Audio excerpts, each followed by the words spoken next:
What's going on, guys? Now, this story goes back, and I want to tell you something. Everyone's got stories like this, and especially when you're trying to come up, when you're on your way, a lot of times people are judging you, and I think that when people get the feeling that you're trying to do something, jealousy comes up sometimes, and I think other times it's just I don't even know how to explain. I think sometimes people mean well, but they they come off really mean. But anyways, this story goes back to about 2009 because my oldest son was just a baby at the time, and my wife now, but she was just my girlfriend at the time. We weren't married yet. We were struggling, and when she got pregnant is when I decided I'd start building my business. And from my perspective, right from even when we were struggling, for the first probably good 10 years, we struggled and struggled and struggled. But along in that struggle, from my point of view, I saw we were making a little bit of progress. But we are so far behind. We're so far behind that even a little bit of progress probably did not come off as much progress. And then also from the outside perspective, people, looked at our house and our situation and our cars and one car and our clothes and just everything. They probably figured we didn't have much of a future, but like we weren't going anywhere. Anyway, but I'm working hard, and the one thing I always did, even when we were struggling, I always made it clear to everyone around me, and I'm actually very private. And so I don't tell everyone everything, but one thing I've always been very open about, that I'm a hard worker. Like, I will always let people know, like, that's something I just always was. I always took pride in that. Even when I was struggling, I'm like, hey, I don't care. I might be struggling. I might be behind. Everyone else might be ahead, but I'm going to work my goddamn tail off. Okay. So that's the thing. I was always working hard, and everyone knew that.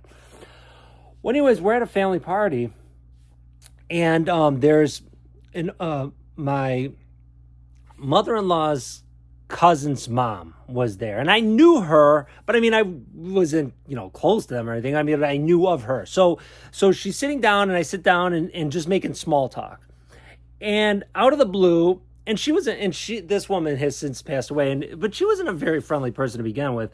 But she turns to me just out of the blue. And now keep in mind that I'm still new to that family. She turns to me and goes, "Is your business starting to do good now?" Or, wait, what did she say? She goes, "Is your business doing good now?" And I'm like, huh? And then I realized that what she was saying is that obviously my future mother-in-law was kind of talking trash about us and basically telling the whole family that I'm struggling in my business and my business isn't doing crap and I'm not making any money. And I mean, I guess I understand it from the point of view of, that's, my mother-in-law wanted her daughter to do good, but they were from, my wife is from very humble background, just as I am, from a very humble background. So it's not like someone was like, it's not like they were, these high income people looking down on me because that, I was, from the, the wrong side of the tracks. They were too. Okay. So I'm just like, so obviously, she's telling, the family that I'm not doing good. I'm not making any money, this and that. And that really stung because, I've always worked hard to be a good dad, and even when we had nothing, I always thought of myself as a decent dad. I don't think I'm perfect, but I always tried very hard, and even when I wasn't making any money and I was just building. And the thing is, I was just starting to build my business at that point. I was working hard. I was busting my tail. So it's like that kind of stuff stings. And I want to tell you something. There's many other stories like that, and that's for a different day. And I'm sure. And I'm very interested to hear your story too, because I know everyone's got stories like that, but when you're trying to come up, man, those sting and they hurt, especially when you're down. We'll wrap it right there.